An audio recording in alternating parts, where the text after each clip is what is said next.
What's going on, guys? Shevon here, back with yet again another video. I'm so happy to see y'all beautiful faces. In today's video, guys, get that focus in. We're gonna show you how to play Fortnite on your iPhone device. I'm not sure if it's gonna work for Android. If I find a way, I will let you guys know. It's super easy, and I can't believe I was playing Fortnite on my iPhone 10 right here. So all you need, guys, is an application and a PS4.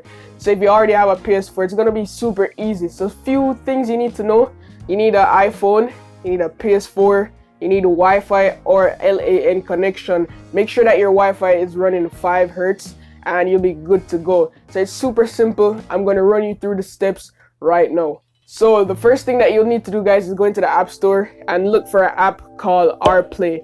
So the app is called RPlay, and all you just need to do is just go ahead, purchase the app, download it, and you'll be good to go.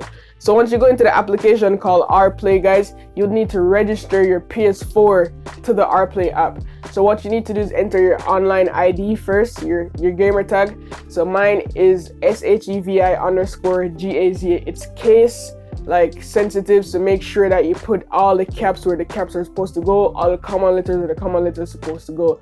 Next up, you need to turn on your PS4, go into settings, then go into remote devices. You want to register your device, so it'll show you a code. I think it's an 8-digit code that you need to enter onto your smartphone.